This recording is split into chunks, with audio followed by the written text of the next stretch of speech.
Good morning, જય સ્વામિનારાયણ વિદ્યાર્થી મિત્રો, કેમ છો? મજામાં? તો જો 12 સાયન્સના 1 થી 5 પ્રકરણ પૂરા થઈ ગયા. આજે આપણે ચાલુ કરી વિદ્યુત ચુંબકીય પ્રેરણ. જો ઘણા બધા વિદ્યાર્થીને કદાચ એવું પણ લાગે છે કે સિલેબસ થોડોક ધીમો, પણ ધીમો નહીં વિદ્યાર્થી મિત્રો. પાર્ટ 1 આપણા માટે અગત્યનું છે, સમજવા જેવું છે, લાંબુ છે. એટલે એ સંદર્ભમાં આપણે આ ચેપ્ટરો ચલાવીએ છીએ. કોમ્પિટિટિવ એક્ઝામ માટે પણ ખૂબ અગત્યના છે, એ ધ્યાનમાં રાખીએ. બરાબર, સિલેબસની ચિંતા તમે કરતા નહીં, એ અમે કરીશું. તમારે માત્ર જેટલું ચાલે એટલું વ્યવસ્થિત તૈયાર કરવાની જવાબદારી તમારી છે. જો પાર્ટ 1 કરતાં પાર્ટ 2 એકંદરે સહેલો છે, એમાં ચેપ્ટર પણ નાના છે, સમજો. બરાબર, પાર્ટ 2માં કિરણ પ્રકાશ શસ્ત્ર આવે. હવે બની શકે કે બોર્ડ એમાંથી મોટા ભાગનો પોર્શન કાઢી નાખશે, કારણ કે CBSEમાં નીકળી ગયો.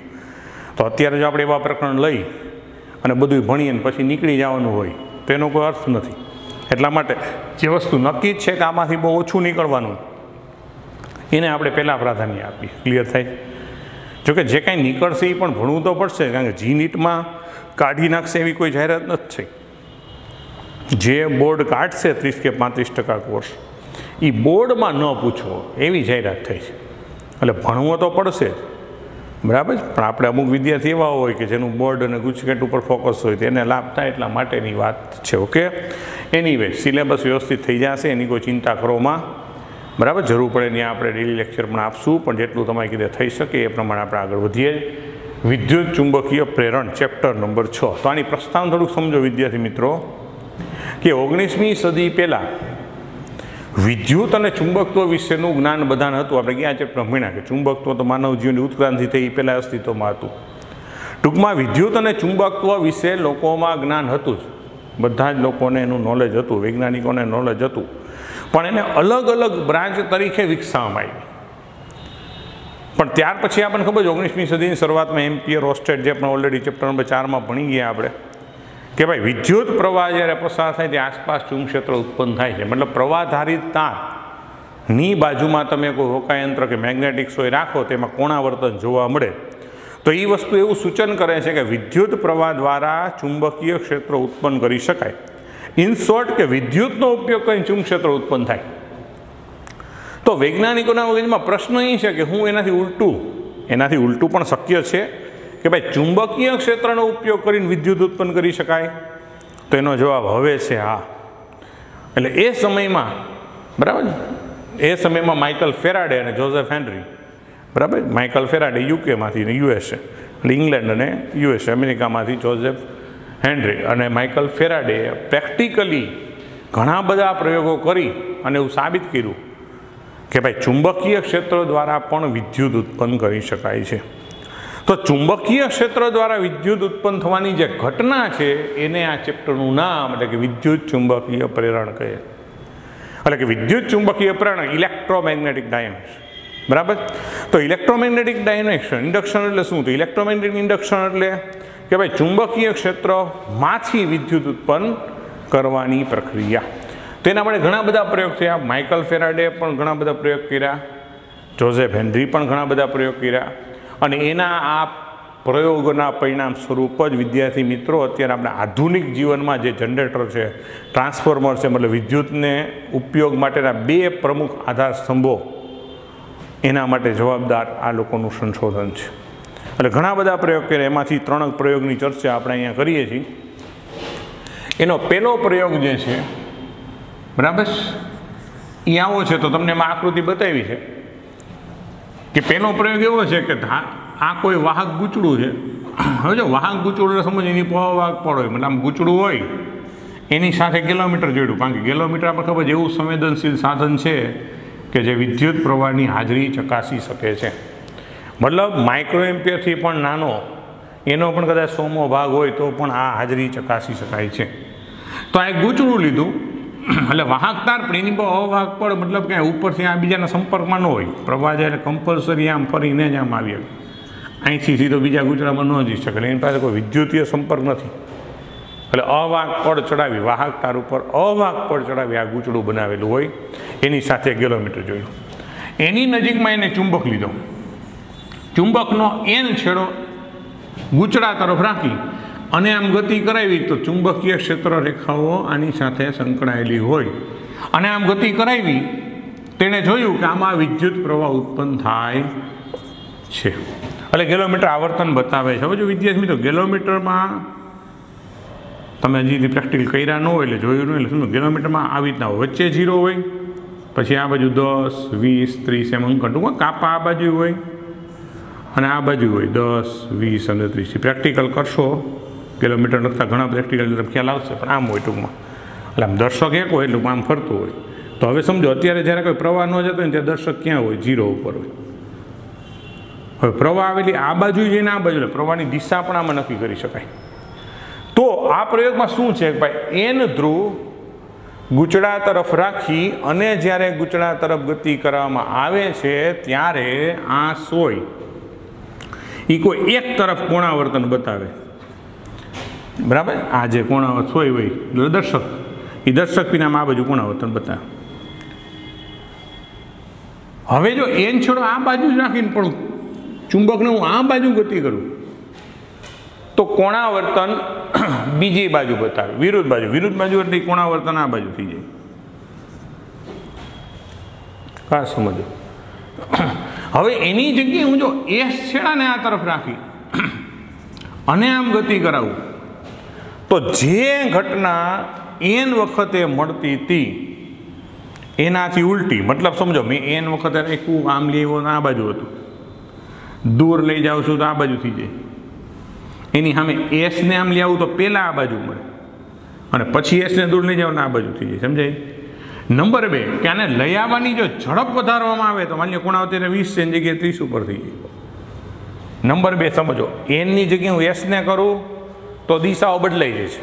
મતલબ આ સમજો આ દર્શક છે, આ એન છે, એનને હું નજીક લઈ જો આમ થયું, એનને દૂર લઈ જાવ તો આ બાજુ આવી જાય. એનની જગ્યાએ એસ લઈ લો તો નજીક લઈ આવું ત્યારે આ બાજુ આવે અને દૂર લઈ જાવ ત્યારે ઓલી બાજુ છે. હવે બીજી બાબત એ તમને કહું છું કે જો આને ઝડપથી લઈ આવવામાં આવે તો કોણાવર્તન વધુ, મતલબ અત્યારે 20 હતું એની જગ્યાએ 30 સુધી પહોંચી જાય. એટલે કે જો ચુંબકની ઝડપમાં ફેરફાર કરવામાં આવે તો પણ કોણાવર્તન વધે છે, એનો મતલબ પ્રવાહનું મૂલ્ય વધે છે.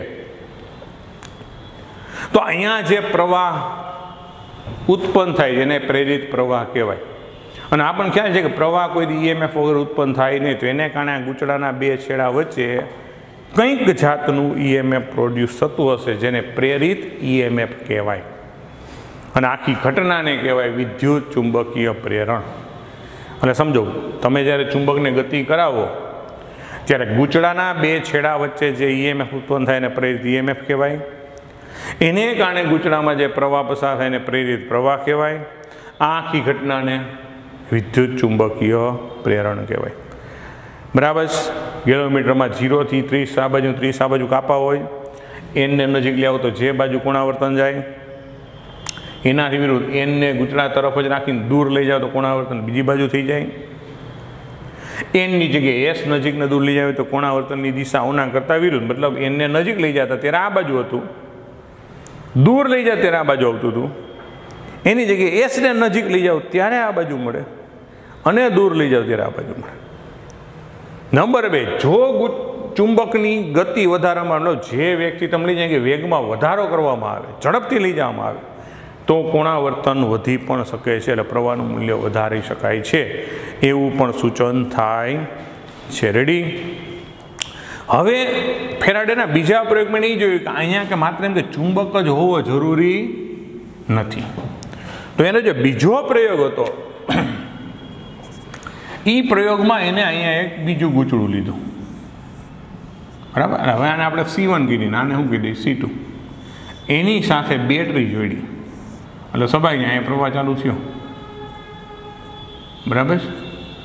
તો આ પ્રવાહ ચાલુ થાય એટલે વિદ્યુત પ્રવાહ ધારિત ગૂંચળાને કારણે ચુંબક્ષેત્ર ઉત્પન્ન થાય. મને ખબર કે એ ચુંબક્ષેત્ર રેખા અહીં સંકળાશે આની સાથે. હવે આ ગૂંચળાને નજીક લઈ આવ્યો તો બીજા પ્રયોગમાં એને ચુંબકને કાઢી નાખ્યા, 2 ગૂંચળા રાખ્યા. એક ગૂંચળામાં કિલોમીટર જેમ જોડેલું હતું એમ જ બીજા ગૂંચળા સાથે બેટરી જોડી અને હવે આ ગૂંચળાને નજીક દૂર લઈ જવામાં આવે તો જેવા પરિણામ ચુંબક વખતે મળતા હતા એવા અહીંયા પણ મળે છે. બરાબર. એનો મતલબ કે માત્ર ચુંબક નહીં, પણ વિદ્યુત પ્રવાહધારી તારના ચુંબકક્ષેત્રમાં પણ ફેરફાર થાય એટલે EMF મળે છે. સાથે સાથે એ પણ વિદ્યાર્થી મિત્રો નોંધો કે માત્ર કે વિદ્યુત ઉત્પન્ન કરવા માટે ચુંબકક્ષેત્રમાં ફેરફાર જ અગત્યનો નથી, પણ એ ફેરફાર કેટલી ઝડપથી થાય. એમાં આપણે ચુંબકનો વેગ વધાર્યો તો વધી ગયો, અહીંયા તમે ઝડપથી લઈ આવો તો વધે, અહીંયા આને સ્થિર રાખી આને ગતિ કરાવો તો પણ થાય. ઇન શોર્ટ કે બે ગૂંચળા વચ્ચે કે ગૂંચળા અને ચુંબક વચ્ચે, આ બે ગૂંચળા વચ્ચે અને આગળનો પ્રયોગ ગૂંચળા અને ચુંબક વચ્ચે કાંઈક સાપેક્ષ ગતિ થાય એટલે EMF ઉત્પન્ન થાય છે, એટલે કે વિદ્યુત ચુંબકીય પ્રેરણની ઘટના જોવા મળે છે. રેડી થઈ.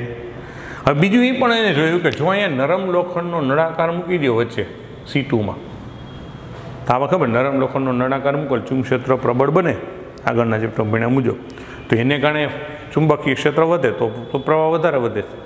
એટલે કે નરમ લોખંડનો નળાકાર મૂકી દો ગૂંચળા વચ્ચે તો પણ પ્રવાહનું મૂલ્ય વધારી શકાય છે. હવે અહીંયા બે ઉદાહરણો એવા લીધા, એટલે આ બે પ્રયોગ એવા હતા, પહેલો અને બીજો, કે જેમાં ચુંબક અથવા તો બે ગૂંચળા વચ્ચે સાપેક્ષ ગતિ થાય.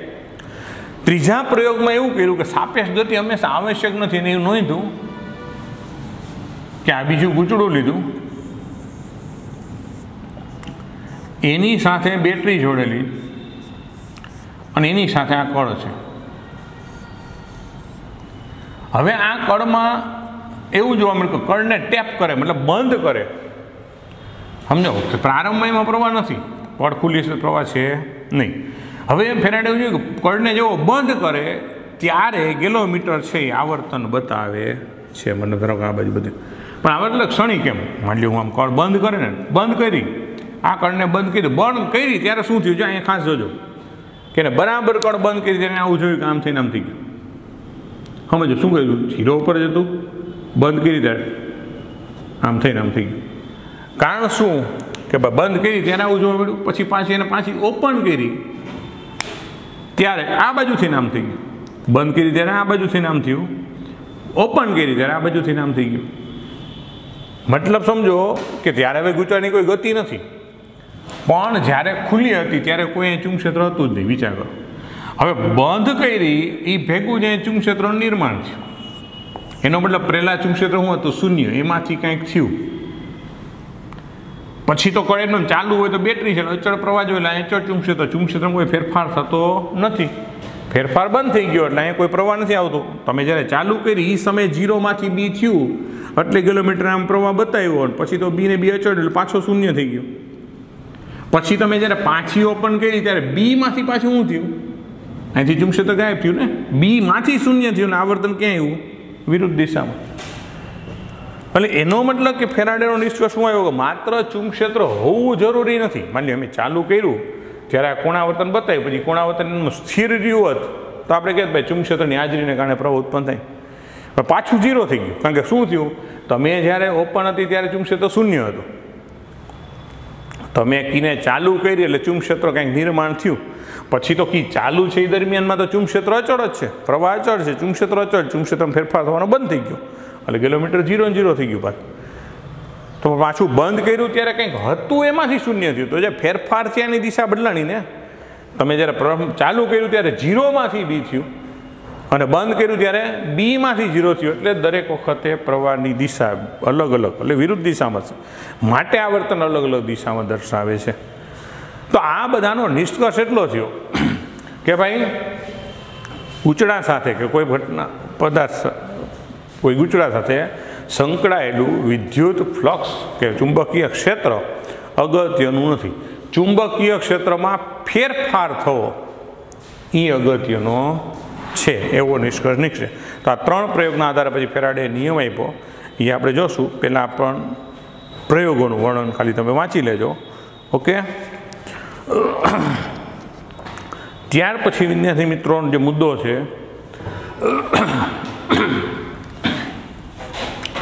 એ ફેરાડેનો નિયમ સમજતા પહેલાં ચુંબકીય ફ્લક્સ. તો જો ચુંબકીય ફ્લક્સ એટલે જેવી ચર્ચા વિદ્યુત ફ્લક્સમાં હતી, ચેપ્ટર નંબર 1માં વિદ્યુત ફ્લક્સ માટે કરી, એવી જે ચર્ચા અહીંયા આપણે ચુંબકીય ફ્લક્સ માટે કરવાની છે. તો તો ફેરાડેનો નિયમ એ ખરેખર EMF કેટલું ઉત્પન્ન થાય એના માટેની સરળ ગાણિતિક રચના છે, ગાણિતિક પદ છે, જે પ્રાયોગિક રીતે ફેરાડે આપેલો છે. પણ એ સમજતા પહેલાં ચુંબકીય ફ્લક્સ શું છે એને આપણે સમજીએ. ઓલું હતું એ ઐતિહાસિક પ્રયોગો હતા, હવેનો મુદ્દો છે ચુંબકીય ફ્લક્સ, મેગ્નેટિક ફ્લક્સ. તો ચુંબકીય ફ્લક્સ એટલે જેમ આપણે વિદ્યુત ફ્લક્સમાં વ્યાખ્યા કરી હતી કે ભાઈ એકમ ક્ષેત્રફળને લંબ રૂપે પસાર થતા વિદ્યુત ક્ષેત્ર રેખાની સંખ્યા અને તે પૃષ્ઠ સાથે સંકળાયેલું ફ્લક્સ કહેવાય, અથવા તો સિમ્પલ ભાષામાં E.A કે DA કરતા હતા. એ જ વસ્તુ અહીંયા કે ચુંબકીય ક્ષેત્રમાં એકમ ક્ષેત્રફળને લંબ રૂપે પસાર થતી ચુંબકીય ક્ષેત્ર રેખાની સંખ્યા, એને આપણે ચુંબકીય ફ્લક્સ કહીએ. એટલે અહીંયા ચુંબકીય ફ્લક્સ બરાબર એના માટે સિમ્બોલિફાય જ છે. તો દાખલા તરીકે આકૃતિમાં આપણે જોઈએ કે આપણને કોઈ એક સમતલ છે આમ,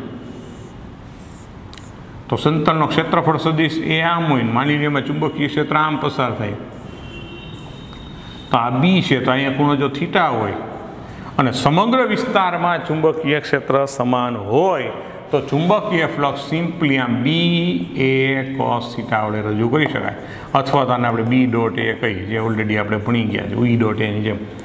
પણ આ સૂત્ર તો ક્યારે વાપરી શકાય કે સમગ્ર વિસ્તારમાં તમારું ચુંબકીય ક્ષેત્રનું મૂલ્ય સમાન હોય, અચળ હોય. ક્લિયર થાય તો તમે B.A અથવા તો BA cos થીટા વાપરી શકો. પણ હવે ઘણીવાર એવું બને કે આપણી સપાટી આમ વક્રકાર હોય, તમને આકૃતિમાં દેખાય ચુંબકીય ક્ષેત્ર આમ જુદી જગ્યાએ જુદા જુદા બિંદુએ જુદું જુદું હોય. તો આકૃતિમાં દર્શાવ્યા મુજબ ધારો કે હું કોઈ પૃષ્ઠ લઉં, એની સાથે સંકળાયેલું BI કહું, એનું ક્ષેત્રફળ સદિશ DI કહું, એની વચ્ચેનો ખૂણો ધારો કે થીટા હોય, તેવા સંજોગમાં એની સાથે સંકળાયેલું ફ્લક્સ એ સૂક્ષ્મ ભાગ સાથે તેનું T∅I કહી દઉં તો હું આમ લખી શકું હું BI.DI. તો દરેક ખંડ માટે મારે બધાય ખંડ માટે શોધીને સરળ કરો કુલ ફ્લક્સ મને કેમ મળે કે ભાઈ B1 DA1 plus B2 DA2 એમ આપણું જેટલા n ખંડ હોય એટલા, પણ એ બધાને સરવાળા સ્વરૂપ આપણે શું કહીએ સિગ્મા ઓલ B.DAI. મતલબ કે દરેક ખંડના ચુંબકીય ક્ષેત્ર અને એના ક્ષેત્રફળ સદી સૂક્ષ્મ ખંડના અદિશ ગુણાકારોનો સરવાળો. અહીંયા ઓલ એટલે આખી સપાટીના દરેક ખંડને ધ્યાનમાં લેવું પડે. હવે ઘણીવાર આ ખંડની સંખ્યા ખૂબ વધારે હોય અથવા તો ખંડનું ક્ષેત્રફળ બહુ સૂક્ષ્મ હોય તો આ જ પદને તમે સંકલનમાં પણ લખી શકો વિદ્યાર્થી મિત્રો, બરાબર જ, બંધ નહીં પણ આમ ઓલ.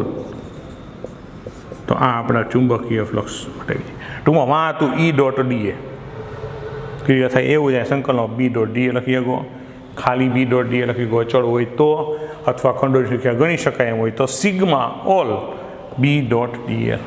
ચુંબકીય ફ્લક્સનો એકમ છે વેબર.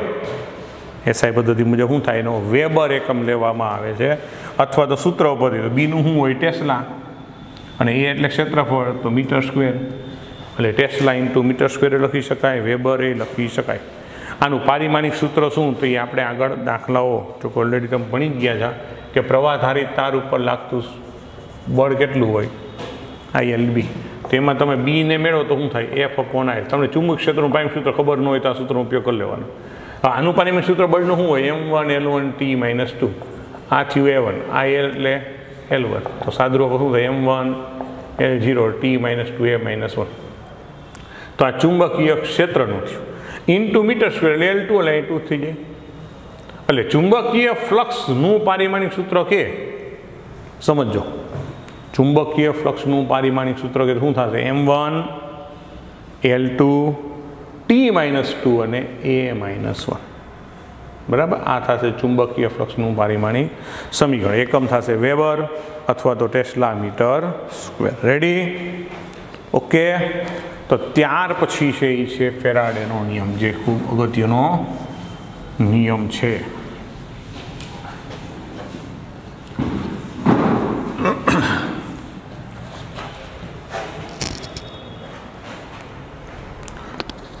બરાબર. તો ફેરાડેનો પ્રેરણ અંગેનો નિયમ જો આમ પ્રેક્ટિકલી નિયમ છે, ટેક્સ્ટ બુકમાં તમને થોડુંક આગળ વર્ણન બધું સમજાયું એ આપણે 2 માર્કમાં જ પૂછાય તો એ કાંઈ લખવાનું હોય નહીં, શું છે એ સમજાવી દો ખાલી તમને કે ભાઈ આપણે ત્રણેય પ્રયોગમાં જોયું કે કોઈ પણ રીતે ચુંબકીય ફ્લક્સમાં, હવે ફ્લક્સ શબ્દ એટલા માટે વાપરું સમજો કે આ ગૂંચળું હોય, આ એક ગૂંચળું છે, એની એને આપણે કિલોમીટરને જોડ્યું, આ બીજું ગૂંચળું એની સાથે આપણે બેટરીને જોડ્યું, તો આની ક્ષેત્રરેખા આની સાથે સંકળાયેલી, એટલે કે આના ક્ષેત્રફળ સાથે લંબરૂપે પસાર થતી ક્ષેત્રરેખાની સંખ્યાને આપણે ફ્લક્સ કહી. હવે હું આ ગૂંચળાને ગતિ કરાવું એટલે આની સાથે સંકળાયેલ ચુંબકીય ક્ષેત્રમાં, એટલે કે એના ફ્લક્સમાં ફેરફાર થાય. ક્લિયર થાય? એની સામે હું આ નરમ લોખંડનો નળાકાર મૂકી દઉં તો પણ ફેરફાર થાય. એની જગ્યાએ હું અહીંયા બેટરી મોટા મૂલ્યની જોડી દઉં તો પણ ફેરફાર થાય. એટલે ફેરફાર કરવા માટે કઈ પદ્ધતિનો તમે ઉપયોગ કરો છો એ ગુણ છે વિદ્યાર્થી મિત્રો, સમજો. દાખલા કે આનું કોઈ પણ રીતે પરિમાણમાં ફેરફાર કરી તો પણ ફ્લક્સમાં ફેરફાર થાય. કારણ કે ફ્લક્સનું સૂત્ર આપણને ખબર પડી ગઈ. હવે AB cos θ મતલબ ગૂંચળાના ક્ષેત્રફળમાં ફેરફાર થાય, એની સાથે સંકળાયેલા ચુંબક ક્ષેત્રમાં ફેરફાર થાય, A અને B વચ્ચેના ખૂણામાં ફેરફાર થાય, તો પણ તમે EMF ઉત્પન્ન કરી શકો છો.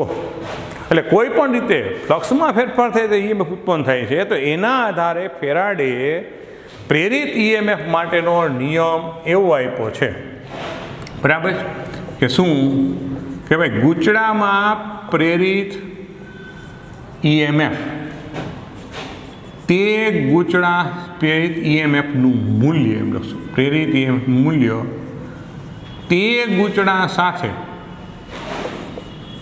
સંકળાયેલ ચુંબકીય ફ્લક્સ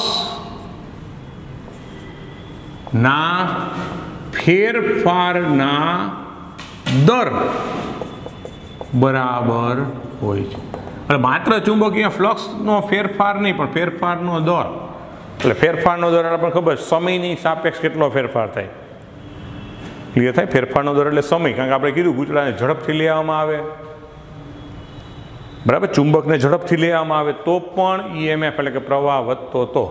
એટલે ગૂંચળામાં પ્રેરિત EMF છે એ માત્ર ગૂંચળા સાથે સંકળાયેલા ચુંબકીય ફ્લક્સના ફેરફાર ઉપર આધારિત નથી, પણ એ જ ફેરફાર કેટલી ઝડપથી થાય છે, એટલે કે ફેરફારનો દર ઉપર આધારિત છે. ક્લિયર થાય? તો એના નિયમના આધારે સૂત્ર એવું બને કે E = -dφ/dt. હવે એમ થાય કે આ ઋણ નિશાની છે ની, તો ઋણ નિશાની બતાવે છે કે ભાઈ આ EMF છે એ ફ્લક્સના ફેરફારની વિરુદ્ધ દિશામાં હોય છે. જોકે ખરેખર એની દિશા વિશેની ચર્ચા આપણે આગળ કરશું, પણ એને કહેવાય છે લેન્ઝનો નિયમ. શું કહે છે? લેન્ઝનો નિયમની હાજરી સૂચવે એમ કહી શકાય. ઋણ નિશાની શેની સૂચવે? લેન્ઝના નિયમની હાજરી. ખાસ યાદ રાખજો કે ફેરાડે તો EMFનું મૂલ્ય કેમ નક્કી થાય એનું સૂત્ર આપ્યું, પણ આ EMFની દિશા ગૂંચળામાં કઈ દિશામાં છે, સમઘડી દિશામાં વિષમઘડી દિશામાં પ્રવાહ વહેશે કે નહીં, એ આપણે કેમ નક્કી કરશું? કારણ કે પ્રવાહ કંઈ દેખાતો ન હોય વિદ્યાર્થી મિત્રો, કોઈ તારમાં પ્રવાહ જતો કંઈ દેખાતો ન હોય આમ ગયો, પણ છતાંય પ્રવાહ કઈ દિશામાં, સમઘડી દિશામાં વિષમઘડી દિશામાં ગૂંચળામાં, એ નક્કી કરવા માટે નિયમ લેન્ઝે આપ્યો અને એને ફ્લક્સના ફેરફારના દરની વિરુદ્ધ દિશામાં એવું સાબિત કર્યું. એટલા માટે આ ઋણ નિશાની લેન્ઝના નિયમની હાજરી સૂચવે છે. આને આપણે ફેરાડેનો નિયમ કહી શકીએ. એટલે ઘણી વખત સમજો EMF કોઈ દી ઋણ હોતું નથી. આ એક વસ્તુ ખાસ ધ્યાન, EMF ક્યારેય ઋણ લખાતું નથી. તો આપણને તે સૂત્રમાં તો છે, પણ સૂત્રમાં તેની દિશા માટેનું સૂચન છે. એટલે જ્યારે આને લગતા દાખલા ગણશું ને વિદ્યાર્થી મિત્રો, ત્યારે આ ઋણ નિશાની લેવી કે ન લેવી. જો ઘણીવાર સમજો ફ્લક્સમાં ઘટાડો થતો હોય, પ્રારંભ કરતાં અંતિમ ફ્લક્સ ઓછું હોય તો ફ્લક્સનો ફેરફાર ઋણ ગણાય, તો માઇનસ માઇનસ શું થઈ જશે? પ્લસ. સમજાય છે? તો અમુક દાખલાઓમાં ફ્લક્સ છે ઋણ મળશે. ઋણ ક્યારે મળે? કે પ્રારંભ કરતાં અંતિમ ફ્લક્સ ઓછું હોય તો એ ઋણ મળે, તો માઇનસ માઇનસ થઈ જશે પ્લસ. પ્રારંભિક કરતાં અંતિમ ફ્લક્સ વધારે હોય તો આ ફ્લક્સનો ફેરફાર ધન મળે, ત્યારે ઋણ નિશાનીને અવગણ નાખવાની. એટલે ફેરાડેના નિયમના સૂત્રમાં ઋણ લખવાનું, પણ દાખલા ગણતી વખતે EMF જ્યારે ગણીએ ત્યારે EMF ક્યારેય ઋણ બતાવવાનું રહેતું નથી. ત્યારે કાં તો ઘણી વખત ફ્લક્સનો ફેરફાર ધન હોય તો ઋણ નિશાનીને અવગણી નાખવાની, અને ફ્લક્સનો ફેરફાર ઋણ હોય તો માઇનસ માઇનસ પ્લસ ઓટોમેટિક થઈ જાય. ધ્યાન રાખજો. હવે જો એન આંટાવાળું ગૂંચળું હોય, આ એક આંટા સાથે વાત, એન આંટાવાળું ગૂંચળું હોય, દરેકમાં ચુંબકીય ફ્લક્સ એક સમાન હોય, તો આ જ સમીકરણમાં માત્ર આપણે આંટાની સંખ્યા આપણે ગુણી નાખવું પડે, તો n/dφ/dt લખવું પડે. તો ફેરાડેનો નિયમ -n/dφ/dt. એટલે હવે સમજો ઘણી વખત એવું થાય કે આ ફાઈની જગ્યાએ તમે આ સૂત્રનો ઉપયોગ કરીને ફાઈ એટલે કુલ ફ્લક્સ મૂકી શકો, પણ ઘણીવાર રકમમાં એમ આપ્યું ગૂંચળામાં આટાની સંખ્યા 100 છે ને દરેક આટા સાથે સંકળાયેલું ફ્લક્સ આટલું, તો આટાની સંખ્યા એ પણ દરેક આટા સાથે ફ્લક્સ આપ્યું તો આવી રીતના સૂત્ર વાપરવાનું. હવે એમાંય તમે સમજો કે પહેલાં n ગણી અને પછી તમે અહીંયા મૂકી દો તો હાલે. ઇનશોર્ટ આટાની સંખ્યાને ધ્યાનમાં લેવાનું, એટલે રકમ પ્રમાણેમાં જોવાનું દરેક આટા દીઠ ફ્લક્સ આપ્યું છે કે ગૂંચળા સાથે સંકળાયેલું કુલ ફ્લક્સ આપ્યું તો સીધું સૂત્ર આટા દીઠ ફ્લક્સ આપ્યું અને આટાની સંખ્યા આપી તો સમીકરણ વાપરી શકાય. ઓકે, બાકી EMFનો એકમ તો વોલ્ટ જ હોય, પારિમાણિક સૂત્ર આપણે આગળ ભણ્યા એ મુજબ, બરાબર. વિસ્થિતિમાનમાં જે EMFના એકમ કે વિદ્યુત પ્રેરિત EMF હોય કે સિમ્પલ આપણું EMF બેટરીની હોય એના એકમ કે પારિમાણિક સમીકરણમાં કાંઈ ફેરફાર થતો નથી. ઓકે, એટલે એની કોઈ ચર્ચા વિગતવાર બીજી કંઈ કરવાની રહેતી નથી, તમારે માત્ર સૂત્રને સમજવાનું છે. રેડી? એટલે અહીંયા એક વસ્તુ ખાસ ધ્યાન રાખજો કે ફ્લક્સનો ફેરફારનો દર, તો ફ્લક્સમાં ફેરફાર 3 રીતે થાય. એમાં ફેરફાર થાય તોય થાય, બીમાં ફેરફાર થાય તોય થાય, અને થીટામાં થાય તોય થાય. દાખલા એમાં એટલે હું આ ગૂંચળાનું પરિમાણ બદલું તો એમાં ફેરફાર કહેવાય. અહીંયા વહેતા પ્રવાહના મૂલ્યમાં ફેરફાર કરું તો આની સાથે સંકળાયેલા બીમાં ફેરફાર થાય. હવે આ જ ગૂંચળાને જો એમ ભ્રમણ કરાવું તો થીટામાંય ફેરફાર થાય. એટલે ફ્લક્સમાં ફેરફાર માત્ર બી કે થીટા એ ત્રણેયમાંથી કોઈ પણ એકમાં ફેરફાર થાય કે આ ત્રણમાંથી કોઈ બેમાંય ફેરફાર થાય, ત્રણેયમાં ફેરફાર થાય. એટલે ઓછામાં ઓછું એકમાં ફેરફાર થવો જોઈએ. ત્રણમાંથી ગમે એકમાં ફેરફાર થાય તો ફ્લક્સમાં ફેરફાર થાય. જો ત્રણેય અચળ જ રહેતું હોય તો ફ્લક્સમાં ફેરફાર ન થાય તો EMF મળે નહીં. Okay, ready?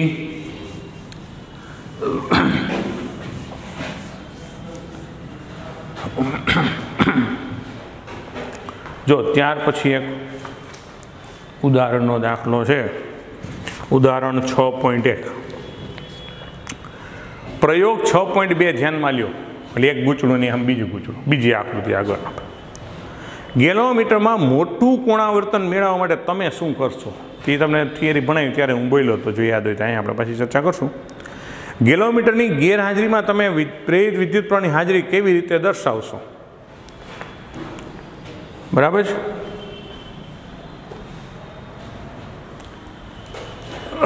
જો આપણો પ્રયોગ આમ હતો, ઉદાહરણ છે, જો જવાબ મિત્રો એમાં જેમ છે એમ જ લખી નાખવાનું. હું તમને સમજણ આપું તો 6.2 ની આકૃતિ આવી હતી. આ એક ગૂંચળું છે C2,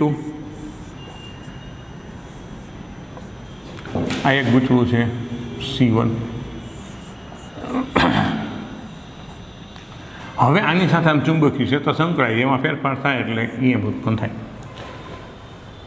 તો નંબર 1 કે તમે અહીંયા મોટું કોણાવર્તન કરવું શું કરી શકો?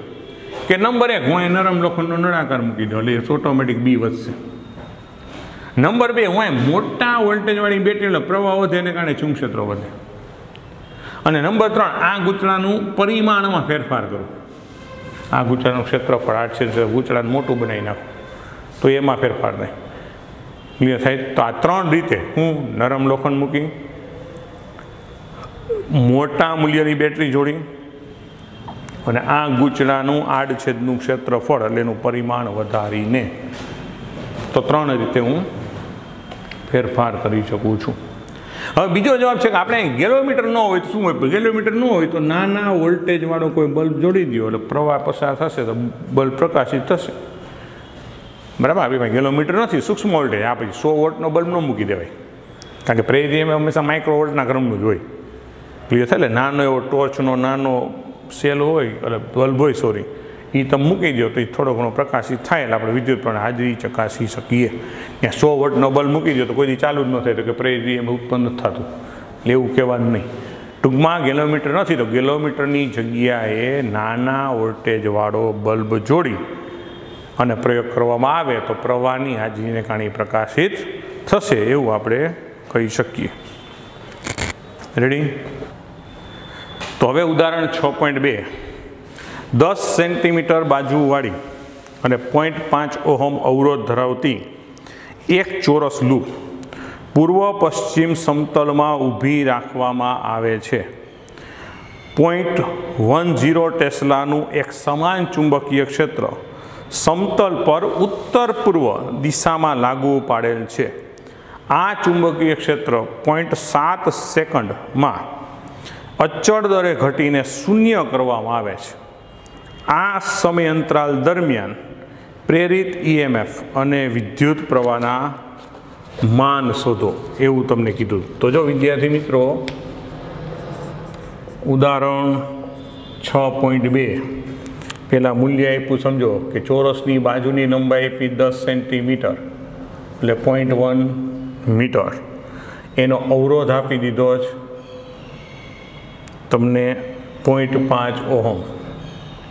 બરાબર. ચુંબકીય ક્ષેત્ર પ્રારંભિક છે 0.10 ટેસ્લા, અંતે એ થઈ જાય છે 0. સમયગાળો આપ્યો છે 0.7 સેકન્ડ. અને જો થીટા 45 આપ્યો કહેવાય. કઈ રીતે આપ્યો એ હું તમને આકૃતિ દોરી સમજાવું. કે જો પ્રેક્ટિકલી તમને એમ કીધું છે કે સમતલ ક્યાં પડ્યું છે, કે પૂર્વ પશ્ચિમ સમતલને લંબ, એટલે આ પશ્ચિમ, આ પૂર્વ, પૂર્વ પશ્ચિમ લંબ એટલે સમતલ આમ પડ્યું કહેવાય, ઉત્તર દક્ષિણમાં એમ. એટલે આમ જુઓ તો આ ઉત્તર અને દક્ષિણ. અને સામે ચુંબકીય ક્ષેત્ર છે પૂર્વ પશ્ચિમ દિશામાં. પૂર્વ પશ્ચિમ એટલે 45 ખૂણે હોય, તો આનો ક્ષેત્રફળ સદિશ તો આમ હોય ને. સમજાય તમને આકૃતિમાં? પૂર્વ પશ્ચિમ સમતલને લંબ સમતલ પડ્યું છે, એટલે ઉત્તર દક્ષિણમાં. અને ચુંબક્ષેત્ર છે એ ક્યાં છે? ઉત્તર પૂર્વ દિશામાં, એટલે 45 ખૂણે બરાબર. એટલે એ અને બી વચ્ચેનો ખૂણો કેટલો થાય? 45, એટલે મેં 45 લીધો છે. હવે એને જે કંઈ ફેરફાર થાય બીમાં થાય. ક્ષેત્રફળ એનું અચળનું અચળ છે. ક્લિયર થાય? થીટા 45 અચળ, જે કાંઈ ફેરફાર થાય બીમાં છે. પ્રારંભિક આ, અંતિમ આ. તો એ સમજો કે અહીં ચુંબકીય ફ્લક્સમાં ફેરફાર, એટલે એને હું ડેલ્ટા ફાઈ કહી દઉં તો અંતિમ માઇનસ પ્રારંભિક. હવે અંતિમ એટલે શું? તો સમજો અહીંયા બેનું એ અને કોસ થીટા તો અચળ છે, એટલે અહીંયા B2 માઇનસ B1. તો B2 તો કેવું છે? અંતે તો શું થઈ જાય? ચુંબકીય 0. પ્રારંભિક ચુંબકક્ષેત્ર 0.1 છે. તો અહીંયા કરો તો એની કિંમત કેટલી થશે? એ એટલે ક્ષેત્રફળ. તો આ લંબાઈ આપ્યું ચોરસનું, તો L સ્ક્વેર થાય ને, 0.1 સ્ક્વેર. અહીંયા થઈ જાય cos 45, આ થાય 0, ને ઓલું માઇનસ 0.1, કારણ કે ટેસ્લા 0.1 આપ્યું. તો આ માઇનસને આગળ લીધી, આ -2 થાય, 0.1 -3, cos 45 1/√2, માઇનસ આગળ લીધું, આ 1/√2, આ 10⁻³ આ d5 મળી ગયું. તો હવે આપણે ગોતવાનું છે EMF. તો EMF એટલે તો -d5/dt, delta phi by delta T લખીએ આપણે, કોઈ ફેર પડતો નથી. તો આ માઇનસ, અને આ -1/√2 10⁻³ અને આ સમય 0.7. ક્લિયર? તો આનું EMF મેળવવાનું માઇનસ માઇનસ પ્લસ. તો આપણા માટે હવે એની કિંમત કેટલી થાય?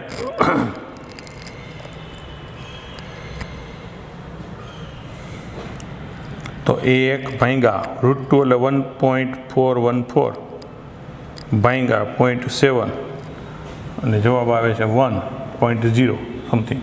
અને 10⁻³ વોલ્ટ, મતલબ 1 મિલીવોલ્ટ. એટલે EMF મળ્યું. અને હવે ગણવાનું પ્રેરિત પ્રવાહ.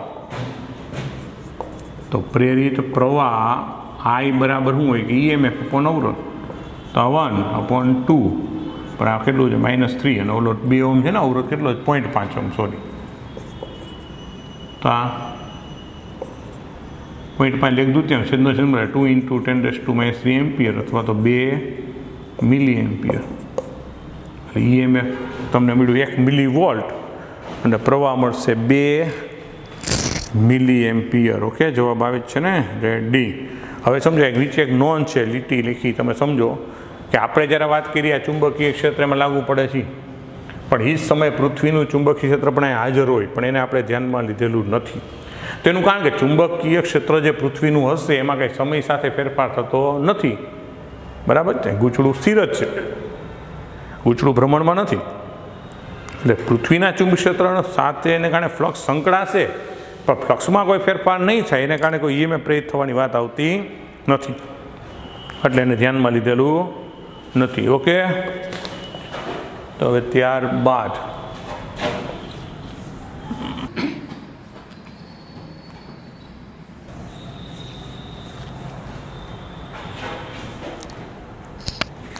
જુઓ 6.3, ઉદાહરણ 6.3. 10 સેન્ટીમીટર ત્રિજ્યા અને 500 આટાઓ અને 2 ઓહમ અવરોધ ધરાવતા એક ગોળાકાર ગૂંચળાને તેનું સમતલ પૃથ્વીના ચુંબક્ષેત્રના સમક્ષિતિજ ઘટકને લંબ રહે એટલે થીટા બરાબર 90, એટલે સમતલ લંબ રહે એટલે થીટા આપણે જોશું કેવી રીતના થાય તે રીતે મૂકવામાં આવે. તેને 0.25 સેકન્ડમાં તેના ઉધ્વ વ્યાસને અનુલક્ષીને 180 ભ્રમણ કરાવવામાં આવે તો ગૂંચળામાં પ્રેરિત EMF અને વિદ્યુત પ્રવાહના માનનો અંદાજો લગાવો. આ સ્થળે પૃથ્વીના ચુંબક્ષેત્રનો સમક્ષિતિજ ઘટક 3 ×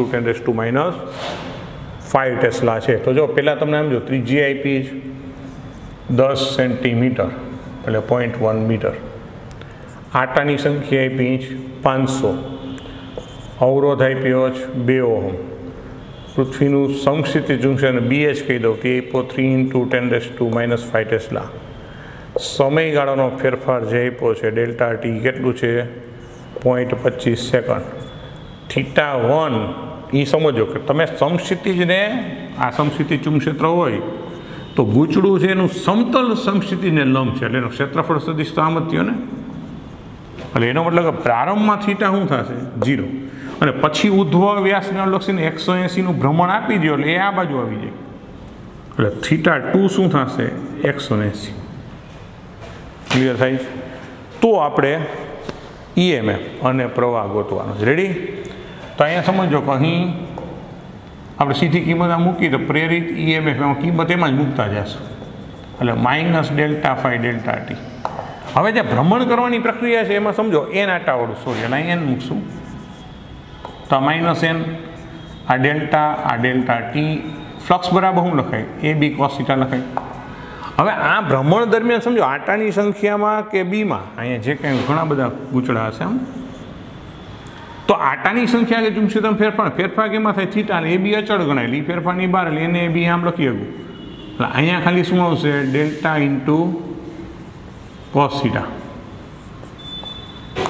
તો આ NAB ક્લિયર cos θ શું લખાય અંતિમ θ2 માઇનસ પ્રારંભિક છેદમાં ΔT. હવે કિંમત મૂકવા માંડો તો આટાની સંખ્યા કેટલી 500. હવે એની જગ્યાએ અહીંથી કિંમત મૂકી દઈએ આપણે એ એટલે શું થશે આપણા માટે πr², કારણ ગોળાકાર આપ્યું ત્રિજ્યા આપી તો પાઈની કિંમત કેટલી 3.14, r એટલે કેટલું 0.1/2, b એટલે કેટલું આપ્યું 3 × 10⁻5. અહીંયા થશે cos 180 માઇનસ આ થશે cos 0 અને છેદમાં સમયગાળો આપ્યો 0.25. તો હવે આના આખાને સાદરૂપ આપીએ તો જો આ -2 થાય, આ -2 એટલે -7, એની સામે આ +2 એટલે -5 એટલે આમ તો -2 ને +2 0 કેન્સલ કરી નાખો બરાબર. તો અહીં 5 અહીં કેન્સલ કરી નાખો તો અહીં શું થશે 0.5 એટલે શું લખાય 1/2 છેદનો છેદ અંશમાં એટલે 6 2 અને 3.14. જો ન સમજાતું ખાલી આપણે કામ કરો -2 +2 કાઢી નાખી વળી બધા સ્ટેપ કટ કરી નાખશું તો ઘણાને ટપા નહીં પડે એટલે આને લખીએ 5 કારણ કે એના -2 +2 કેન્સલ કર્યા 5 × 3.14 × 3 10⁻5 0.25 180 એટલે -1 ને આની કિંમત -1 આવે પછી આ માઇનસ સૂત્રમાં જ cos 0 લેવાનું એટલે આ -2 થઈ ગયું એટલે માઇનસ પ્લસ અને 5 × 2 10 તો 10 × 3.14 × 3 10⁻5/0.25. હવે આનું સાદુરૂપ આપી દો તો આ 10 એટલે આમાં નીકળી ગયું, આ 10 એટલે -4 ગણ નાખશો એટલે આનું ખાલી આવું 3.14 × 3/0.25 એટલે 37.68 10⁻4 હો અને આપણે કાઢી નાખ્યું. તો હવે એની સામે એને જવાબ શું રાખ્યો 3.8 10⁻3 તો 1 પોઈન્ટ આમ ખસી જાઓ અને 6 છે એટલે 3.8 × 10⁻3 વોલ્ટ અથવા તો 3.8 મિલીવોલ્ટ. અને હવે પ્રવાહ તો પ્રવાહ એટલે EMF / R તો 3.8 10⁻3 ડિવાઇડેડ બાય 2 2 ઓહમ છે ને તો 1.9 10⁻3 એમ્પિયર અથવા તો 1.9 મિલી એમ્પિયર જે લખો હોય.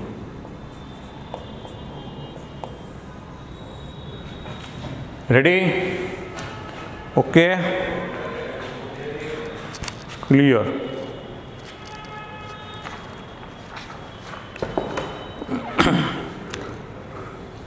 તો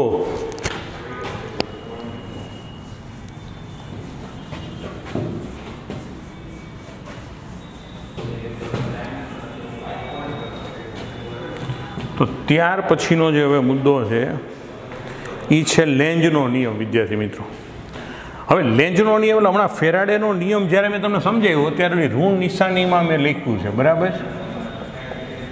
તો લેન્ઝનો નિયમ, બરાબર. જર્મન વૈજ્ઞાનિક લેન્ઝ, આખું નામ છે, ટેક્સ્ટબુકમાં વાંચો નિરાતે. તો આ લેન્ઝે ખરેખર પ્રેરિત ઈએમએફ કે પ્રેરિત પ્રવાહ કઈ દિશામાં ઉત્પન્ન થશે એની દિશાનું સૂચન લેન્ઝે કર્યું છે. એટલે ખાસ સમજો, પ્રેરિત ઈએમએફનું મૂલ્ય ફેરાડે આપ્યું, પણ પ્રેરિત ઈએમએફની દિશાનું સૂચન લેન્ઝ નામના વૈજ્ઞાનિકે કર્યું છે. એટલે લેન્ઝનો નિયમ એ પ્રેરિત ઈએમએફની દિશા નક્કી કરવા માટેનો નિયમ છે. ક્લિયર? એ નિયમની વ્યાખ્યા અનુભવિક રીતે એને નિયમ મેળવો છે. નિયમની વ્યાખ્યા એવી છે કે પ્રેરિત ઈએમએફને લીધે, શું કહું છું, પ્રેરિત ઈએમએફને લીધે પ્રવાહ એવી દિશામાં, પ્રેરિત પ્રવાહ એવી દિશામાં મળે કે જેથી ચુંબકીય ફ્લક્સના ફેરફારનો વિરોધ થાય અથવા તો વિરોધ કરે. જે લોકો કે ઈએમએફ હંમેશા એવી દિશામાં મળે, કે પ્રેરિત પ્રવાહ એવી દિશામાં મળે કે ઈએમએફ કે પ્રેરિત પ્રવાહ મળશે ક્યારે, તો આપણે ભણ્યા કે ભાઈ ચુંબકીય ફ્લક્સના ફેરફાર થશે. તો પણ ઈએમએફ કે પ્રેરિત પ્રવાહ એવી દિશામાં મળશે કે ફ્લક્સના ફેરફારનો વિરોધ કરે. મતલબ ફ્લક્સ વધતું હશે તો ઘટાડે એ દિશામાં, અને ઘટતું હશે તો વધારે એ દિશામાં. આવી વસ્તુ સમજવા માટે આપણે ઓલો પ્રયોગ જે છે એને પહેલાં પાછું હું દોરું છું. આ ગૂંચળું સમજો, એની સાથે આપણે કિલોમીટર જોડ્યું હતું. હવે અહીંયા એક ચુંબક લીધો હતો, સમજો. હવે અહીંયા છે હું આના તરફ લઈ જાઉં એટલે અહીંયા પ્રેરિત પ્રવાહ મળશે. પ્રવાહ મળે એટલે ગૂંચળામાં કાં સમઘડી દિશામાં કાં વિષમઘડી જાય જોવો તો લેન્ઝે જે પ્રેક્ટિકલી કીધું એ નિયમ કઈ રીતે છે કે આમાં ઈએમએફને લીધે જે પ્રવાહ ઉત્પન્ન થશે એ એવી દિશામાં થશે કે એના ફેરફારનો વિરોધ. ફેરફારનો વિરોધ એટલે સમજો, તમે એન છેડાને ગૂંચળા તરફ રાખીને તમે નજીક લઈ આવો છો એટલે આની સાથે સંકળાયેલું ફ્લક્સ વધવાનું છે. કારણ કે ચુંબક નજીક આવે, ચુંબકને જેમ નજીક લઈ આવો એમ આની સાથે સંકળાયેલી ક્ષેત્રરેખાઓની સંખ્યા વધે એટલે ફ્લક્સ વધે છે. તો મારે ફ્લક્સનો વિરોધ કરવાનો, વધારાની જગ્યાએ મારે એને ઘટાડવું છે. તો ઇનશોર્ટ વધે છે હું કામ, એન નજીક આવે છે તો એ ઘટે ક્યાંથી કે જો એનને દૂર ધકેલવાનો પ્રયત્ન કરવામાં આવે તો એનને દૂર ધકેલે કોણ? કે સામે એન હોય તો જ અપાકર્ષણ થાય ને. તો સામે એન બનવું જોઈએ ને. તો એન ક્યારે બને? તો આપણને ખબર, ગૂંચળા માટે આપણે જાણીએ છીએ ભાઈ, ગૂંચળામાં વિષમઘડી દિશામાં પ્રવાહ હોય તો એન બને, એવું ભણ્યા છીએ આપણા ઘર. અને સમઘડી દિશામાં પ્રવાહ હોય તો એસ બને જ. તો મતલબ એન છેડાને તમે નજીક લઈ આવો તો ફ્લક્સ વધે, વધારાનો વિરોધ કરવો એટલે ઘટાડવું પડે. ઘટાડવું મતલબ એને નજીક આવતા અટકાવવું, તો એને નજીક આવતા અટકાવી કોણ હંગે એન, કારણ કે અપાકર્ષણ કરે. તો એન બનવા માટે અહીંયા પ્રવાહની દિશા કઈ હોય? વિષમઘડી દિશામાં થવું જોઈએ. ક્લિયર થાય? એટલે એમને કારણે પ્રવાહ એવી દિશામાં હોય કે જેને કારણે ફ્લક્સના ફેરફારનો વિરોધ થાય. અહીંયા ફ્લક્સ વધ્યું, એની સામે એન છેડો અહીંયા જ રાખો ને તમે દૂર લઈ જાઓ છો તો ચુંબકીય ફ્લક્સ ઘટે છે. ઘટાડાનો વિરોધ કોણ કરે? વધારવું પડે. તો વધારવું એટલે હું એન જાય છે દૂર પણ નજીક જાઓ, નજીક કોણ ખેંચે? એસ થાય તો કઈ દિશામાં હોવું જોઈએ? સમઘડી દિશામાં. સિમ્પલ છે, વ્યવસ્થિત સમજો કે જે દિશામાં ફ્લક્સનો ફેરફાર થતો હોય એનાથી વિરુદ્ધ પ્રક્રિયા થાય, એટલે કે એનાથી વિરુદ્ધ ધ્રુવ બને. એન નજીક આવતો હોય તેનું અપાકર્ષણ કરવું, સામે એન બનવો જોઈએ. તો એન બનવા માટે વિષમઘડી. એન દૂર જતો હોય તો સામે એસ બનવો જોઈએ. વિરોધ કરો, નજીક ખેંચો આપણે એસ, તો સમઘડી. એસ નજીક અહીં રાખીને નજીક લઈ આવતો હોય તો અપાકર્ષણ માટે એસ બનવો જોઈએ, તો સમઘડી. એસ દૂર લઈ જતો હોય તો વિષમઘડી. પણ આ તો બંધ ગાળા માટે થયું. તો એ રીતના ઓપન સર્કિટ હોય તો માટે બે છેડા હોય તો બે છેડામાં ઈએમએફ એવી રીતના જ ઉત્પન્ન થાય કે જેને કારણે એને લીધે વહેતો પ્રવાહ ફ્લક્સના ફેરફારનો વિરોધ કરે. ઇન શોર્ટ કે પ્રેરિત ઈએમએફને કારણે પ્રવાહ એવી દિશામાં વહેશે કે જેને કારણે ફ્લક્સના, ચુંબકીય ફ્લક્સના વિરોધ થાય એવી દિશામાં મળે. હવે આપણને પ્રશ્ન થાય કે આ કેમ આનાથી ઉલટું લઈ તો શું વાંધો આવે? તો ચેક કરી કે આવો જ નિયમ શું કામ આપ્યો? હવે એને ઉલટું વિચારો જોઈએ તો ઉર્જા સંરક્ષણ નિયમનો ભંગ થશે, માટે આપણે આ લેન્જનું લોજિક સ્વીકારવું જ પડે. માની લો તમે વિચાર કરો એન નજીક લેવો એટલે ફેરાડે લેન્જના નિયમ મુજબ તો એન થવું જોઈએ, વિરોધ કરો. પણ હું ધારણા કરું ક્ષણિક માટે માની લો એસ બને તો વિચાર કરો તમે સેજા ચુંબકને ગતિ કરાવી દીધી, ઓકે. હવે એસ બની ગયો તો પછી એસ તો એની મેળે જ એને ખેંચવાનો, તો એની મેળે ફ્લક્સ વધતું જશે, એની મેળે પ્રવાહ વધતો જશે, એની મેળે એસ પ્રબળ બનશે, એ ખેંચતું જ રહે. તો આપણે શરૂઆતમાં સેજ ધક્કો આપી દીધી, મૂકી દઈ, કામ પૂરું થઈ ગયું. જો એસ જ બનતો હોય તો શરૂઆતમાં સેજ ધક્કો આપી દો ને પછી એસ બનતો હોય તો એસ તો એને ખેંચે રાખે, એની મેળે ખેંચે રાખે, એના કારણે પ્રવાહ વધે રાખે, તો એસ વધારે પ્રબળ બનતો જાય, વધારે પ્રબળ થતી એને કહે છે. તો આપણે માત્ર ક્ષણિક પ્રારંભિક ધક્કો આપ્યા સિવાય બીજું કંઈ કરવાનું નથી. તો એમનો મફતમાં તમને પ્રવાહ કોઈ દી મળે નહીં, ઉર્જા સંરક્ષણ નિયમનો ભંગ કહેવાય. મતલબ આપણે એવું તો ધારણા ન કહી શકીએ કે એના નજીક લઈ આવી તો સામે એસ બને, તો વિકલ્પ બીજો એક જ હોય તો ને સામે એને જ બનવું છે, કે બીજી ત્રીજી ચોથી ઘટના ન હોય. ગુચડામ પ્રવાહ કાં સમઘડી હોય ને કાં વિષમઘડી હોય. તો હવે એન હોય તો ઉર્જા સંરક્ષણ નિયમનું પાલન પાછું કેવી રીતના થાય એ પણ સમજવું પડે, કે સામે એન હોય તો એને શું કરશે? અપાકર્ષણ કરે. અપાકર્ષણ વિરુદ્ધ તમે નજીક લઈ જાઓ છો એટલે કે તમારે યાંત્રિક કાર્ય કરવું પડશે, અને એ યાંત્રિક ઉર્જાનું રૂપાંતરણ વિદ્યુત ઉર્જામાં થાય, તો એક ઉર્જાનું રૂપાંતરણ બીજી ઉર્જામાં થાય, એ વૈજ્ઞાનિક દ્રષ્ટિએ બરાબર છે. ક્લિયર થાય? ઉર્જા ક્ષણ નિયમ મુજબ બી બરાબર છે. એટલે લેન્જનો નિયમ આપણે સાચો લાગે. એનો મતલબ ઇન શોર્ટ, એન હોય નજીક લઈ જાઓ તો ગૂંચળામાં પ્રવાહ વિષમ ઘડી દિશામાં, એટલે કે એન બનવું જોઈએ.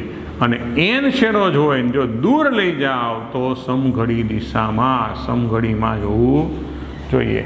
એમ એસ હોય નજીક લઈ જાઓ તો સમઘડી, એસ હોય દૂર લઈ જાઓ તો વિષમઘડી. બહુ સિમ્પલ છે કે ફ્લક્સમાં જેવો ફેરફાર થતો હોય એનો વિરોધ કરતી દિશામાં EMF, અને એને લીધે મળતો પ્રેરિત પ્રવાહ મળે. આને કહેવાય લેન્જનો નિયમ. ઓકે. હવે એના પછી એના જે ઉદાહરણ છે બેક એ જોઈ લઈએ, બરાબર ને? પછી આપણે આ લેક્ચરને પૂર્ણ જાહેર કરશું. તો જો બે ઉદાહરણ આમ લોજિકલી છે, થિયોરિટિકલ છે, વ્યવસ્થિત સમજો આકૃતિ ઉપરના છે. ઉદાહરણ 6.4 જો રકમ આવી છે. આકૃતિ 6.7માં જુદા જુદા આકારના સમતલ ગાળાઓ દર્શાવેલ છે. જે લૂપના સમતલને લંબ અને વાચકથી દૂર તરફની દિશામાંના ચુંબક્ષેત્રમાંથી વાચકને લંબ અને દૂર તરફ, આમ જો આપણા સમતલને લંબ અંદર તરફ છે, એ વાક્યને સમજાય ને, જે સમતલને લંબ અને વાંચે તમે આમ વાંચતા હોય તો આમ દૂર તરફ જાઓ એટલે શું છે, ટૂંકમાં પુસ્તકના પાનાને લંબ અંદર તરફ, એવું નથી લખ્યું, વિચિત્ર ભાષામાં લખ્યું. એટલે પુસ્તકના પાનાને લંબ અંદર જતી દિશામાં છે, દિશામાંના ચુંબક્ષેત્રની બહાર તરફ કે અંદર તરફ ગતિ, અમુક અંદર તરફ જાય છે, અમુક બહાર તરફ જાય છે. તો લેન્જના નિયમનો ઉપયોગ કરી દરેક ગાળામાં પ્રેરિત વિદ્યુત પ્રવાહની દિશા સાબિત કરો. તો જો પરિસ્થિતિ આમ છે મિત્રો, આકૃતિ આમ આપી, વર્ણન તમારે ટેક્સ્ટબુકમાં જેમ છે એમ જવાબ તો લખી નાખવાના. હું તમને અહીંયા સમજૂતી આપું, કારણ કે આવા પ્રકારના MCQમાં પૂછાય, બરાબર? કોમ્પિટિટિવ એક્ઝામમાં ABCDના ફોર્મમાં પૂછાય, કંઈ વર્ણનાત્મક રીતે પૂછાય નહીં. અત્યારે ચુંબક્ષેત્ર ક્રોસ એટલે અંદર જ દિશામાં. હવે એક સમતલ અહીંયા આપ્યું જુઓ તમે, બરાબર? કે A, B, C અને D, અને આમ અંદર આવે છે, બરાબર? આ 1 નંબરનો છે, 2 નંબરનું અહીંયા છે, અને એ આમ દૂર જાય છે, અને અહીંયા A, B અને C. જે 3 નંબરનું છે અનિયમિત આકારનું છે, બરાબર? A, B, C અને D, અને આમ દૂર જાય છે. તો આમાં આપણે પ્રવાહની દિશા નક્કી કરવાની છે. રેડી? એટલે જો હમણાં જો લેન્જનો નિયમ વ્યવસ્થિત મગજમાં ગોઠવો હોય તો ચુંબકીય ફ્લક્સમાં જેવો ફેરફાર થાય એનાથી વિરુદ્ધ દિશામાં પ્રવાહ ઉત્પન્ન થાય, એટલે એનો ફેરફારનો વિરોધ કરવાનો. હવે જો આ જેમ જેમ સમતલ અંદર આવતું જશે એમ એની સાથે સંકળાયેલું ફ્લક્સ વધે, એટલે કે અંદર જતી દિશામાં વધે છે. મતલબ મારે અંદર જતી દિશામાં ઘટાડવું હોય, ખરેખર ગૂંચળું અંદર આવશે એટલે અંદર સમતલને લંબ અંદર જતી દિશામાં ફ્લક્સનો વધારો થાય છે. તો અંદર જતી દિશામાં ફ્લક્સ વધતું હોય તો એનો વધારો વધતો છે જે એનો વિરોધ કરવો એટલે અંદરની જતી દિશામાં ઘટવું જોઈએ. એનો મતલબ કે આ ગૂંચળામાં એવી રીતના પ્રવાહ જવો જોઈએ કે ગૂંચળામાં આવે છે. અહીંયા થોડુંક અલગ રીતે કે ગૂંચળાના પ્રવાહને કારણે જે ચુંબકીય ક્ષેત્ર મળે એ એનાથી વિરુદ્ધ દિશા મળવું જોઈએ તો ઘટાડે. મતલબ કે અત્યારે ચુંબક ક્ષેત્ર અંદર છે અને જેમ અંદર આવશે એમ અંદર તરફ વધતું જશે તો મારે એનો વિરોધ કરવો અંદર તરફ ઘટાડવું મતલબ કે આ ગૂંચળાનું પોતાનું છે એ બહાર તરફ આવવું જોઈએ. તો આ ગૂંચળા બહાર તરફ ક્યાં આવે તો આગળ ચોથા ચરણ ભણ્યા મુજબ પ્રવાહ જો આમ દિશામાં આવે આ દિશામાં તો એનું ચુંબક ક્ષેત્ર બહાર આવે તો અંદરનો વિરોધ થાય ને. એટલે જેમ ગૂંચળો અંદર આવશે એમ અંદરનું તરફનું વધે છે તો એનો વિરોધ કરવો અંદર તરફનું ઘટાડવું જોઈએ. તો અંદર તરફનું ઘટાડવું જોઈએ મતલબ બહાર તરફ ઉત્પન્ન કરવું જોઈએ. મતલબ ગૂંચળામાં પ્રવાહિત ના જવો જોઈએ કે જેને કારણે એનું ચુંબક ક્ષેત્ર તો આપણને ખબર છે ગૂંચળાનો નિયમ શું છે પ્રવાહની દિશામાં આંગળી વાળો એટલે અંગૂઠો ચુંબક ક્ષેત્ર આપે. તો મારે ચુંબક ક્ષેત્ર બહાર જતું તો આંગળી આમ જ વાળવી પડે અને આમ વાળવી પડવા માટે એટલે પહેલા કિસ્સામાં માર્ગ શું આવે તો આમ એટલે હું ABCD આ દિશામાં થશે. શું થશે આમ જો તો વિષમ ઘડી પણ લખી શકાય પણ એમાં માર્ગ જ લખ્યો ABCD અથવા તો વિષમ ઘડી દિશામાં જેમ જોઈએ. ક્લિયર? હવે આને સમજો આની વિરુદ્ધ. હવે અહીંયા બહાર જાય છે વિદ્યાર્થી મિત્રો આમ જાય છે વેગ આમ છે તો બહાર જાય છે એટલે હું અંદર તરફનું ઘટે છે તો એનો વિરોધ કરવો મતલબ અંદર તરફનું વધારવું પડે. મતલબ કે ગૂંચળામાં પ્રવાહને કારણે જે ચુંબક ક્ષેત્ર મળવું જોઈએ અંદર તરફ મળવું. અંદર તરફ ક્યાંથી મળે આમ કરું તો થાય ને આ દિશામાં કરું તો અંદર તરફ થાય ને અંગૂઠો એટલે કે આ દિશામાં આવે એટલે કે સમઘડી દિશામાં આમ જોવું તો શું લખાય ACB બહુ સિમ્પલ. ત્રીજું છે એમાંય બહાર આવે છે તો બહાર આવે એટલે અંદર તરફનું ઘટે તો આપણે અંદર તરફનું વધારવું હોય તો અંદર વધે ક્યારે આમ થાય તો સમઘડી દિશામાં તો આમ જ જવું જોઈએ. આમ એટલે ABCD તો ત્રીજામાં જવાબ શું આવશે ABCD. ટૂંકમાં જે દિશામાં ગતિ કરવાથી ફ્લક્સમાં જેવા ફેરફાર થતા હોય એનાથી વિરોધ ફેરફાર થાય એવી દિશામાં એટલે આમાં તો કે ABCD આમ એટલે વિષમ ઘડી ઇન શોર્ટ. આમાં ACB મતલબ સમઘડી આમાં ABCD બહાર આવે એટલે સમઘડી. હવે એની જગ્યાએ કોઈ ફેરફાર કરો તો આ ચુંબક ક્ષેત્ર ડોટ કરી નાખે બહાર આવતું હોય તો બધું ઊંધું થઈ જાય. તો વ્યવસ્થિત સમજો જેવો ફેરફાર થતો હોય એનાથી વિરુદ્ધ થાય એવી દિશામાં ઉત્પન્ન થાય છે. રેડી? જો એના પછીનું ઉદાહરણ બરાબર એ પણ થિયોરિટિકલ છે.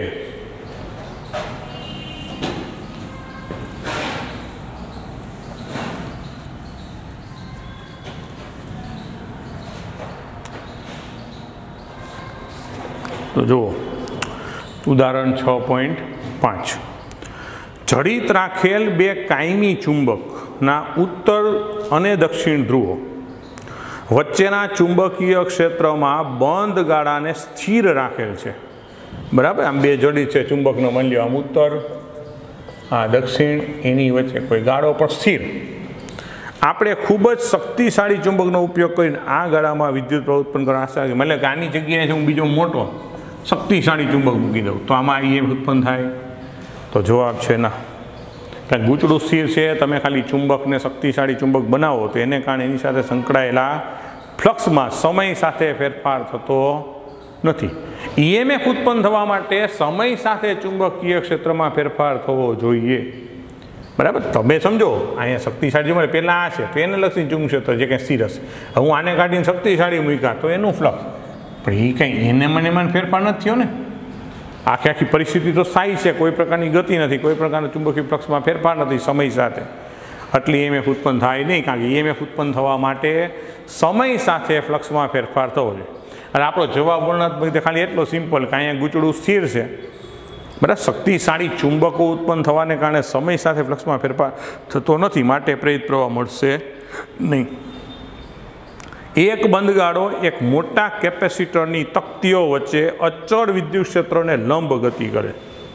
બરાબર આમ કેપેસિટરની બે પ્લેટ છે એટલે અચળ વિદ્યુત ક્ષેત્ર આમ છે તો એક ગૂંચળું છે સીધી ક્ષેત્રને લંબ આમ ગતિ કરે. બરાબર કેપેસિટર તકતીઓ વચ્ચે અચળ વિદ્યુત ક્ષેત્રને લંબ ગતિ કરે. શું આ ગાળામાં જ્યારે તે સંપૂર્ણ રીતે કેપેસિટર પ્લેટની વચ્ચે હોય બરાબર, અથવા તો જ્યારે આંશિક આમ બહાર હોય ને આંશિક અંદર હોય, બરાબર, ત્યારે વિદ્યુત પ્રવાહ પ્રેરિત થશે. આ વિદ્યુત ક્ષેત્ર ગાળાના સમતલને લંબ છે, ગાળાના સમતલને લંબ છે.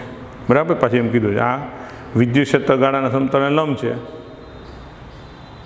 એટલે આમ છે, આમ છે, આમ ગતિ આમ જ થઈ, પણ આવી રીતના છે.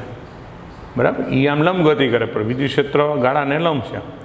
તો પ્રેરિત EMF કે પ્રવાહ મળશે કે નહીં? એનું કારણ છે કે નો ડાઉટ ગૂંચળું આમ ગતિ કરે ત્યારે વિદ્યુત ફ્લક્સમાં ફેરફાર થાય. પણ આપણે ખબર છે કેપેસિટરમાં તો વિદ્યુત ક્ષેત્ર હોય ને, આ વિદ્યુત ક્ષેત્ર રેખા હોય, તો જ્યારે ગૂંચળું અહીંયા ગતિ કરશે ત્યારે એની સાથે સંકળાયેલા વિદ્યુત ફ્લક્સમાં ફેરફાર થશે.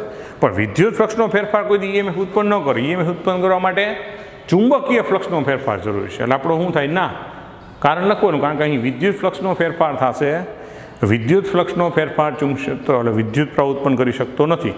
વિદ્યુત પ્રવાહ ઉત્પન્ન કરવા માટે ચુંબકીય ફ્લક્સનો ફેરફાર જરૂરી છે, માટે થશે નહીં. એક લંબચોરસ ગાળો અને એક વર્તુળાકાર ગાળો એક સમાન ચુંબકક્ષેત્રવાળા વિસ્તારમાંથી બહારની તરફ એક ક્ષેત્ર મુક્ત વિસ્તાર તરફ અચળ વેગ v સાથે ગતિ કરે છે. આકૃતિમાં બતાવ્યું. તો ક્ષેત્ર પ્રદેશની બહાર તરફના માર્ગમાં કયા ગાળામાં તમે અપેક્ષા કરી શકો કે પ્રેરિત EMF બચળ રહેશે, ને કયા ગાળામાં સમતલને આ વિદ્યુત ક્ષેત્ર ગાળાના સમતલને લંબ હશે? તમને ગાળો સમાન ચુંબક્ષેત્ર છે, છેલ્લે વિદ્યુત ક્ષેત્ર ને આ ચુંબક્ષેત્ર કરી નાખજો. આ ચુંબક્ષેત્ર એ ગાળાના સમતલ લંબ છે, એટલે આ ચુંબકીય ક્ષેત્ર છે. હવે વિદ્યાર્થી મિત્રો સમજજો કે જ્યારે ગૂંચળું આમ લંબચોરસ હોય ને ત્યારે જે કંઈ બહાર આવે તેના ક્ષેત્રફળમાં ફેરફારનો દર એ નિયમિત હોય. કારણ કે બહાર આવતો વિભાગી લંબચોરસ એક સરખા સમયમાં વેગ અચળ છે, એક સરખા સમયે એક સરખું ક્ષેત્રફળ બહાર આવશે. જ્યારે અહીંયા શું થશે કે ગોળાકાર ભાગ હશે, એટલે સમજો ગોળાકાર ભાગમાં શું બને, દાખલે અત્યારે આટલું હોય, પછી પાછો આવે ત્યારે ગોળો આમ થાય તો આટલું થાય. તો બહાર નીકળતા ભાગનો શેપ ગોળાકાર હોવાને કારણે પહેલાં આટલું આવે, પછી આટલું આવે, પછી આટલું. તો આ જે ક્ષેત્રફળ છે એ શું થાય? બહાર નીકળતા ક્ષેત્રફળમાં ફેરફાર થશે, એને કારણે EMF અચળ રહેશે નહીં. એટલે આપણે પૂછ્યું કેમાં અચળ રહેશે? તો ભાઈ લંબચોરસમાં અચળ રહેશે. કારણ કે લંબચોરસમાં જ્યારે ગૂંચળું બહાર આવે ત્યારે એના ફ્લક્સના ફેરફારનો દર નિયમિત હશે, કારણ કે નિયમિત ક્ષેત્રફળ હશે. અહીંયા છે ક્ષેત્રફળના મૂલ્યમાં આકારને કારણે ક્ષેત્રફળ છે એ અલગ અલગ હશે. એટલે ચુંબકીય ફ્લક્સના ફેરફારનો દર નિયમિત હશે નહીં. એટલે અચળ કેમાં હશે? લંબચોરસ ગૂંચળા માટે અચળ હશે, ગોળાકાર માટે અચળ હશે નહીં. આકૃતિ 6.9માં વર્ણવેલ પરિસ્થિતિમાં કેપેસિટરનું ધ્રુવત્વ ધન કે ઋણનું અનુમાન કરો. તો જો તમને આવી આકૃતિ આપેલી છે, બરાબર, અહીંયા શું છે? N S, બરાબર છે, અહીંયા છે S, આમ આવે છે, આમ આવે, અને તમને આમ આપેલું છે કેપેસિટર. તો વિચાર કરો તમે કે આ N નજીક જાય છે, લોજિકલી આમ N નજીક જાય છે, એટલે અહીંયા N આ બાજુ થાય, અહીંથી જો વધારે S નજીક આવે તો અહીંયા S મતલબ આમ જાય ને પ્રવાહમાં છે. તો પ્રવાહમાં અહીંથી આમ જતો હોય ને ત્યારે આ હંમેશા પોઝિટિવલી ચાર્જ થતું હોય, કારણ કે આમ જતો હોય ત્યારે આ પોઝિટિવલી ચાર્જ થાય, ને આ શું થાય? નેગેટિવ. ચાર્જ કરવાની વાત છે, ક્લિયર થાય? કારણ કે એના ફેરફારનો વિરોધ કરતી દિશામાં પ્રવાહ ઉત્પન્ન થાય. એટલે એ છે એ બીની સાપેક્ષે શું આવશે? ધન મળશે. બરાબર, એટલે પ્લેટ એનું ધ્રુવત્વ પ્લેટ બીની સાપેક્ષે ધન હશે. ઓકે, આજનો લેક્ચર આપણે અહીંયા પૂર્ણ કરીએ છીએ.